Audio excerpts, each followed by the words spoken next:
nouvelle BMW série 2 Active Tourer qui fait peau neuve en 2022. Bonjour à tous les amis, j'espère que vous allez bien. Dans un monde inondé par les SUV, il y a encore quelques catégories qui font de la résistance, comme celle des monospaces dans laquelle on peut positionner la série 2 Active Tourer, qui est ni plus ni moins qu'un des best-sellers de la marque à l'hélice. Il faut le savoir. Est-ce qu'il est encore pertinent d'acheter un monospace par rapport à un SUV en 2022? Je vais répondre à cette question en fin de vidéo. Donc regardez bien cette vidéo jusqu'au bout. Et pour répondre à cette question, je vais vous détailler ses caractéristiques extérieures, son habitacle, ses technologies embarquées, son comportement routier. Et je conclurai la vidéo avec ses défauts ainsi que ses qualités. Et je vous donnerai ma réponse. Sur YouTube, c'est chaque vendredi à 17 h. Je diffuse un essai détaillé. Donc abonnez-vous. Et surtout, activez cette fameuse cloche de notification. Pareil sur mon compte Instagram, Le Vendeur Automobile. Je diffuse beaucoup de contenu exclusif et d'actualité.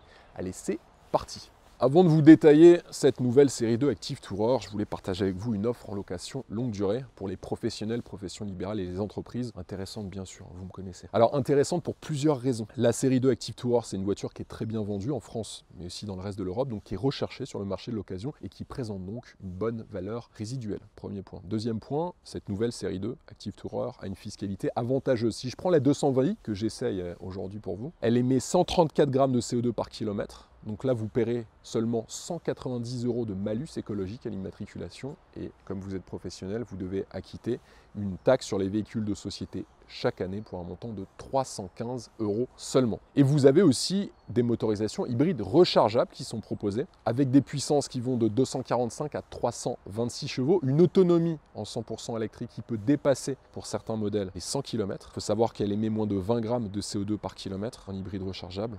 Donc là, vous bénéficierez d'un bonus écologique de 1000 € et surtout, cerise sur le gâteau, vous pourrez amortir jusqu'à 100% du coût de la batterie. Ça, c'est un gros avantage. En location longue durée sur 37 mois avec 45 000 km, donc 15 000 km par an, la 220i Business sort à 500 € par mois sans apport et la 225 XE Business sort à 535 € par mois. Donc si on ajoute le coût de la fiscalité sur la 220i, on arrive à un tarif similaire à la 225 XE Business. Sachez-le, donc en gros, si vous ne pouvez pas vous recharger chez vous ou sur votre lieu de travail, la 220i Business sera une très bonne alternative. En revanche, si vous pouvez vous recharger, là forcément, la version hybride rechargeable sera celle qu'il faudra choisir. Si vous êtes intéressé par ces offres, je vous ai mis un lien en dessous de la vidéo. Vous avez juste à cliquer sur ce lien et à remplir le formulaire jusqu'au bout et on vous contactera dans les plus brefs délais. Bon, maintenant, il faudrait que j'essaye cette nouvelle série 2 Active Tourer. Allez, c'est parti. La série 2 Active Tourer, elle a été présentée en 2014. Il faut savoir que c'est le premier monospace de BMW et c'est surtout la première traction du constructeur bavarois. Elle a été présentée avec des motorisations diesel, essence et hybride rechargeable à 225 XE à partir de 2016. En 2018, elle est restylée. C'était la version F45 et il y a une version F46, la série 2 Grand Tourer avec pas moins de 7 places qui a aussi été commercialisée. En octobre 2021, c'est la deuxième génération du série 2 Active Tourer qui est présentée avec la dénomination U06 qui est commercialisée à partir de février 2022, toujours avec des motorisations essence, diesel et hybride rechargeables. Il faut savoir qu'elle a représenté jusqu'à 10% des immatriculations en France pour le constructeur bavarois sur ses meilleures années. Et dans le monde, c'est pas moins de 400 000 unités vendues sur la première génération, un véritable succès pour BMW.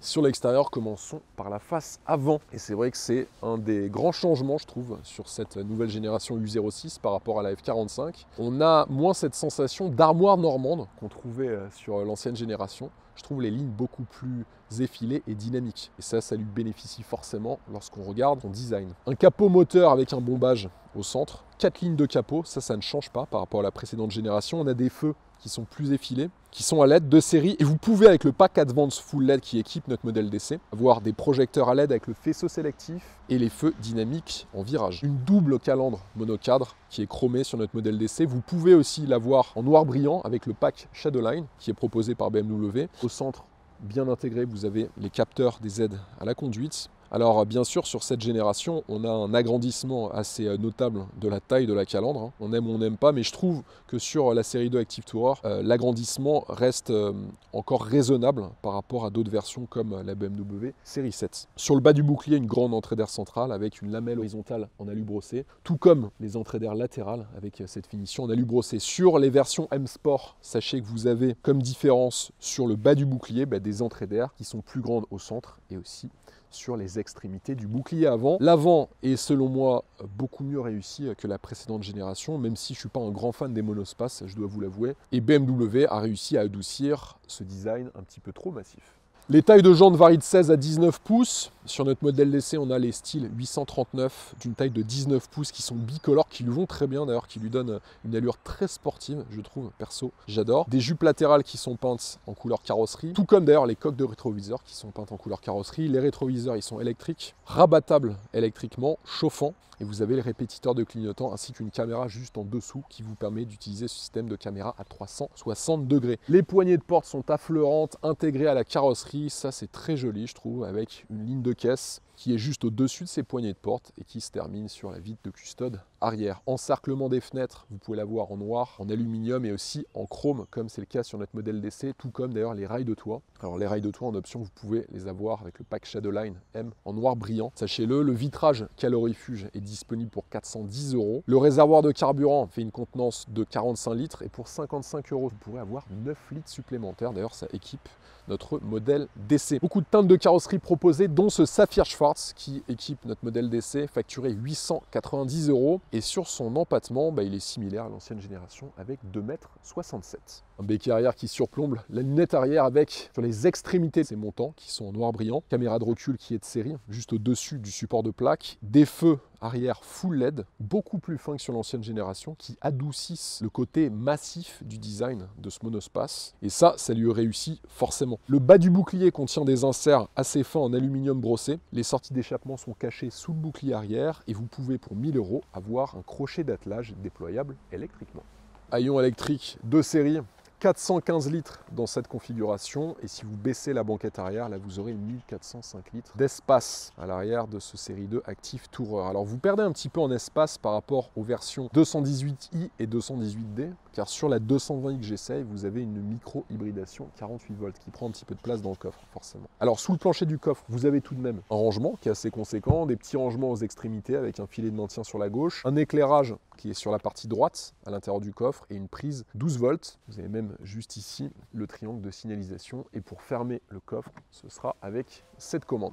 Sur ces dimensions, il fait une longueur de 4,39 m, une largeur de 1,82 m pour une hauteur de 1,58 m. C'est respectivement plus 3 cm sur la longueur et plus 2 cm sur la largeur, ainsi que la hauteur. Et sur son poids, 1595 kg à vide pour la version 220i que j'essaye aujourd'hui. Ce qui est raisonnable en 2022, puisque je vous le rappelle, un SUV 100% électrique pèse plus de 2 tonnes à vide. Sous le capot, alors vous avez 5 motorisations disponibles. Déjà une motorisation diesel avec le 218D de 150 chevaux, 2 motorisations essence, le 218i et le 220i que j'essaye dans cette vidéo, qui fait une puissance combinée de 170 chevaux. Alors je dis combinée parce que vous avez une motorisation thermique et aussi une micro-hybridation de 48 volts. Une puissance de 170 chevaux pour 280 Nm de couple. C'est un petit moteur, hein. C'est un 1,5 litre de 3 cylindres seulement, avec une consommation plutôt contenue, grâce notamment à cette micro-hybridation de 48 volts, puisque la conso moyenne est annoncée en mixte à 6,1 litres par le constructeur bavarois. Les performances sont plutôt bonnes, 8,1 secondes de 0 à 100, 221 km/h en pointe, une boîte automatique Steptronic à 7 rapports, transmission aux roues avant.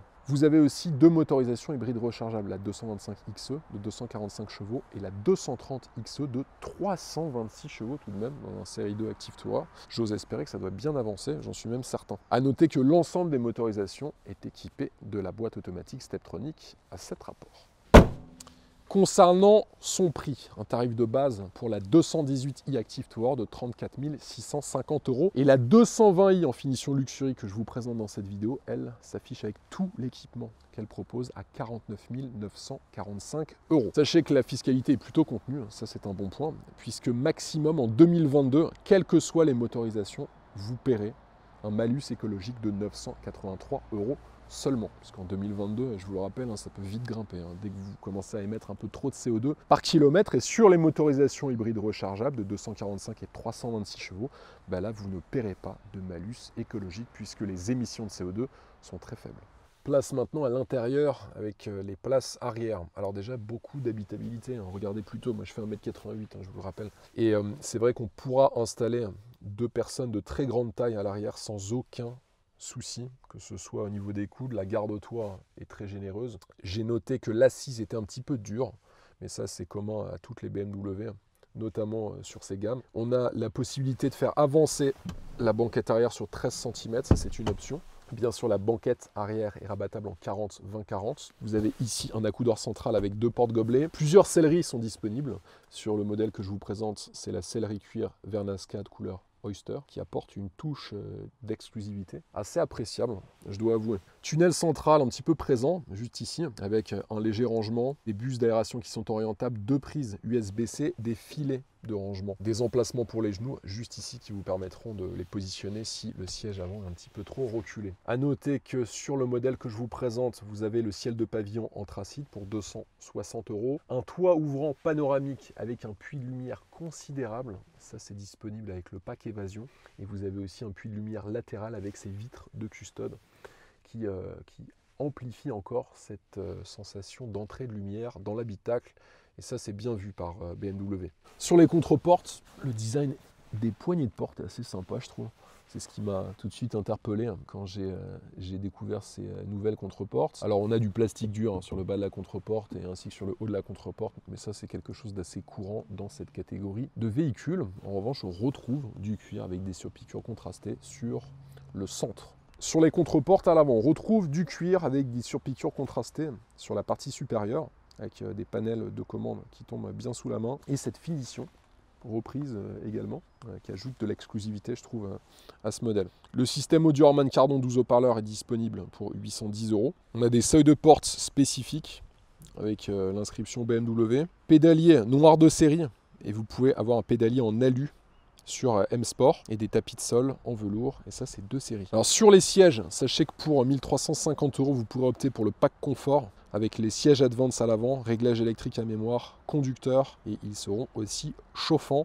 Et pour avoir les sièges actifs pour le conducteur et le passager, ce sera 480 €. Et là vous aurez un grand confort d'assise, soutien lombaire réglable électriquement avec la fonction massage. Sur les sièges avant, bien qu'ils soient fermes, il faut le reconnaître, je les ai trouvés beaucoup plus confortables que sur la banquette arrière. Bon, ça c'est assez courant également sur beaucoup de voitures, avec un maintien latéral assez prononcé, mais pour le coup qui n'est pas du tout ferme. On retrouve sur les sièges baquets des soutiens latéraux qui sont souvent trop durs.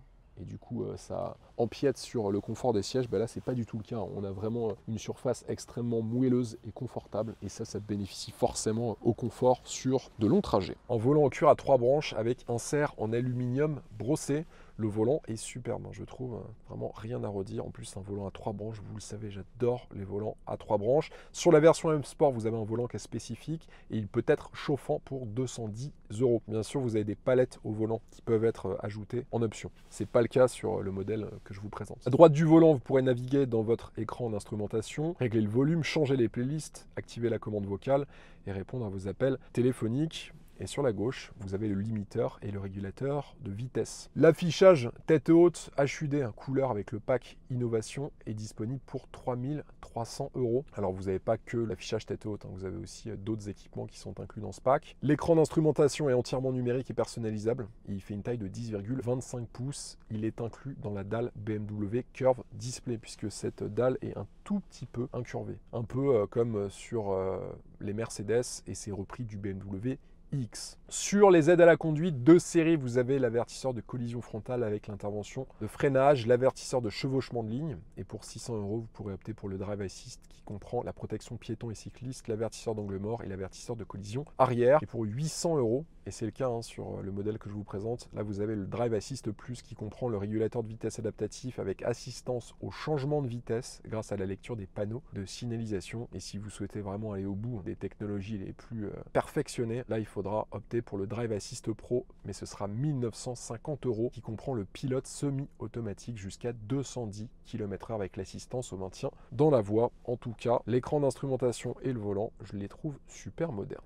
Une planche de bord assez exclusive avec ses surpiqûres contrastées, des finitions en aluminium brossé, en noir brillant, qui apporte un brin d'exclusivité dans ce modèle de monospace. L'écran d'infodivertissement tactile fait une taille de 10,7 pouces. Il est intégré dans le BMW Curve Display, puisque en fait entre l'écran d'instrumentation et l'infodivertissement, vous êtes sur la même dalle numérique. Il inclut les informations trafic en temps réel et le BMW Intelligent Personal Assistant. Vous avez l'Apple CarPlay et l'Android Auto de série, caméra de recul de série avec le Park Assist et l'Auto Reverse. Dès que vous allez activer la marche arrière, vous allez avoir la vue derrière votre véhicule. Je vais me remettre en parking.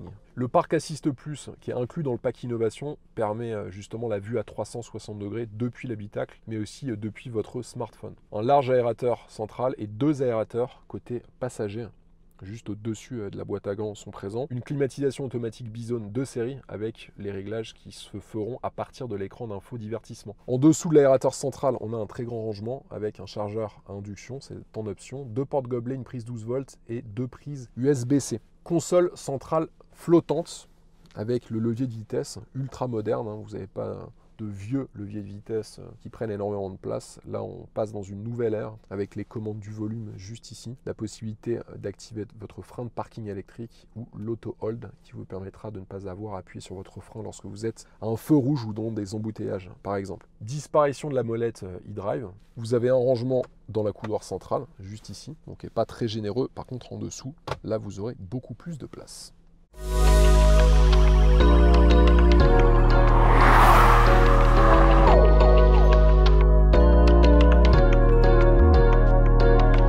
Place maintenant à l'essai routier. J'ai mis les lunettes de soleil, il y a énormément de luminosité à l'extérieur. Vous m'en excuserez les amis. Je vais commencer par vous parler de ces suspensions. À l'avant, on a un essieu avec une jambe de force à simple articulation, avec une construction légère aluminium-acier. Et sur l'arrière, on a un essieu à 3 bras, aussi en construction légère, en acier. Alors ces nouvelles suspensions, elles sont censées apporter de la précision et surtout de l'agilité à la voiture, et c'est le cas, on s'en rend compte. La contrepartie, parce qu'il y a forcément une contrepartie quand une voiture est très précise et a une tenue de route qui lui apporte beaucoup de dynamisme, c'est qu'à basse vitesse, dès qu'on attaque des routes avec beaucoup de défauts sur la chaussée, il est vrai, on a cette sensation de fermeté qui est assez présente, pas dérangeante, mais présente.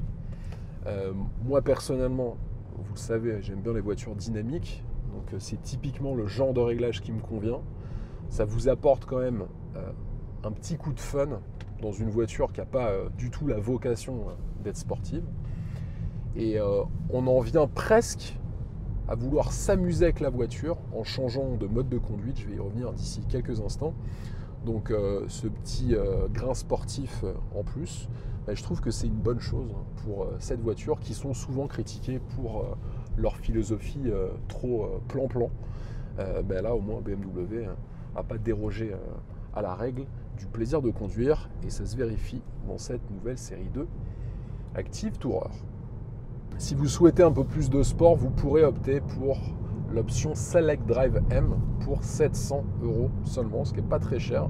Là, vous aurez des suspensions avec amortisseurs régulés en fonction de la conduite. Les réglages vont de confortable à sportif. Vous pourrez les régler grâce à la molette de sélection des modes de conduite qui est située sur la console centrale. Et ainsi, sur chaque réglage correspondra un réglage de l'amortisseur. En plus, vous aurez un châssis qui est abaissé de 15 mm. Résultat, le Select Drive M vous apporte beaucoup plus de dynamisme. Alors encore une fois, la vocation de la voiture n'est pas de faire de la piste ou du circuit, pas du tout. Mais quand on aime profiter des courbes, des zones sinueuses, c'est le genre d'option qui peut s'avérer pertinente. Sur le freinage, à l'avant et à l'arrière, on a un freinage à disque avec des étriers flottants monopiston. Le freinage est assez mordant, ce qui est étonnant sur cette catégorie de voiture. On en vient même à retarder le déclenchement du freinage quand on hausse le rythme, c'est dire. Et d'un point de vue de la sécurité, c'est vrai que ça apporte beaucoup, puisque je vous le rappelle, cette typologie de voiture va essentiellement être destinée à une utilisation familiale. Donc ça va beaucoup plaire aux pères et aux mères de famille. Sur les modes de conduite, il y en a 3. C'est assez simple, vous avez un bouton My Mode juste ici, vous appuyez dessus et là vous aurez accès à 3 modes de conduite, donc personnel, sport et efficient. Alors les différents réglages de paramètres vont vous apporter un changement dans le comportement de la voiture, forcément, avec, lorsque vous mettez en mode confort, une voiture qui va être plus douce, tant sur la direction que la dynamique de conduite, et aussi la propulsion.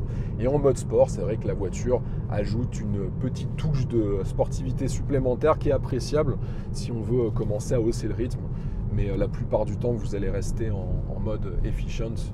Le mode sport, j'ai dû l'utiliser peut-être 5% du temps seulement. Mais pour ceux qui aiment bien de temps en temps accélérer, je dirais que c'est plutôt utile. Sur ces performances, avec cette motorisation 220i, 170 chevaux, 280 Nm de couple, bien assez pour voyager et surtout rouler en France en 2022 avec toutes les limitations de vitesse et les radars qui sont présents. Alors le 0 à 100 km/h se fait en 8,1 secondes.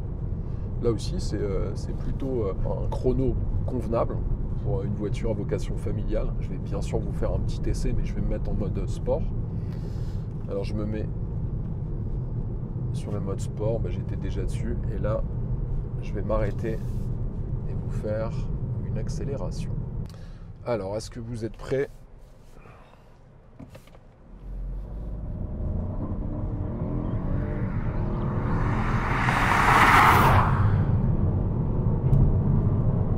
Allez, 100. Bon, elle le fait assez facilement. Vitesse max 221 km/h. Bon, là aussi, il faudra aller à Stuttgart pour aller tester ça. Et les relances sont bonnes, grâce notamment à cette excellente boîte de vitesse automatique Steptronic, qui joue pour beaucoup dans le dynamisme de cette voiture, que ce soit sur les accélérations, mais aussi les reprises. C'est vrai qu'elle a une excellente réactivité, surtout en mode sport. Alors, ce monospace, moi, ce que j'ai plutôt aimé à la conduite, c'est vrai que c'est son agilité. On ne s'attend pas sur une voiture avec un design massif, parce que quand vous avez beaucoup d'habitabilité, forcément, ça impacte le design. On ne peut pas avoir des lignes fluides, racées, lorsqu'on veut confortablement transporter 5 personnes plus des bagages dans une voiture. Donc ça vous donne cet effet d'armoire normande un petit peu, beaucoup moins prononcé que sur la précédente génération F45. Mais tout de même, on a une voiture qui est visuellement massive.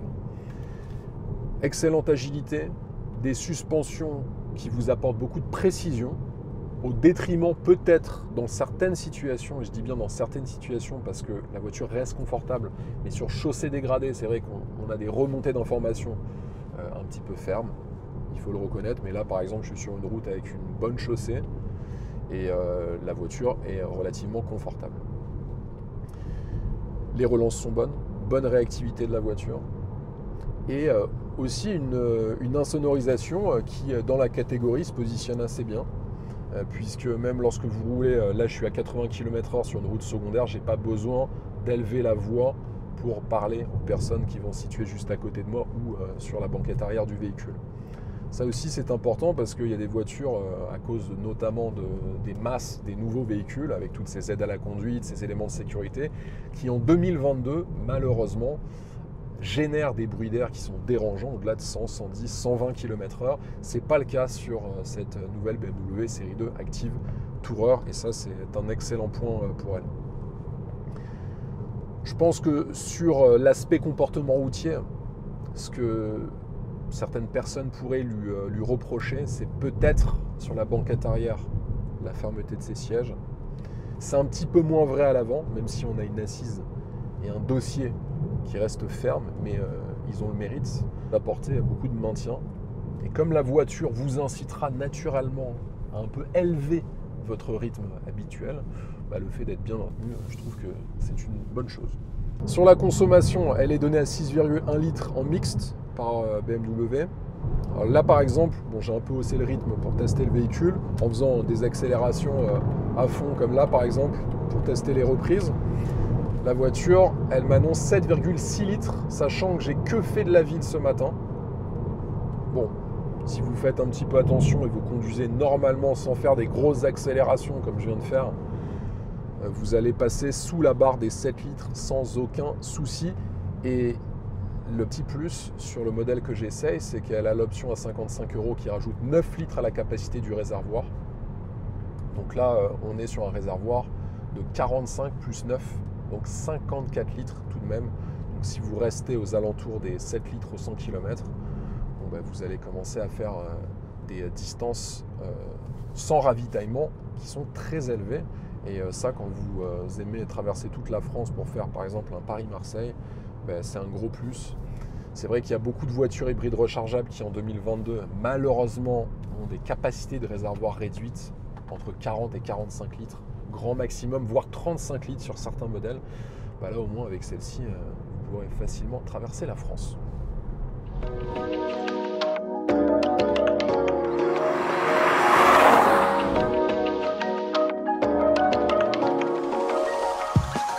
Il faut maintenant conclure l'essai de cette nouvelle BMW série 2 Active Tourer.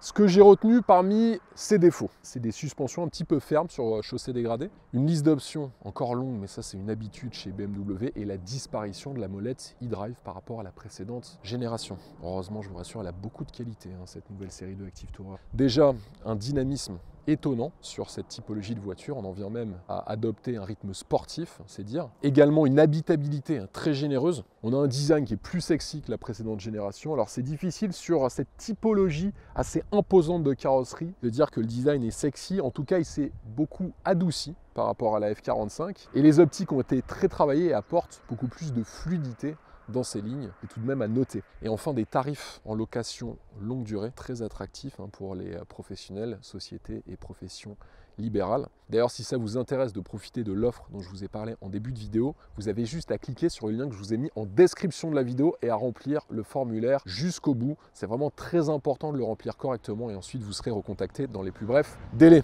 Sur YouTube, c'est chaque vendredi à 17 h, je diffuse un essai détaillé, donc abonnez-vous et activez la cloche de notification. Pareil sur mon compte Instagram, Le Vendeur Automobile, je diffuse beaucoup de contenu exclusif et d'actualité. Moi je vous dis à la semaine prochaine. Allez, ciao!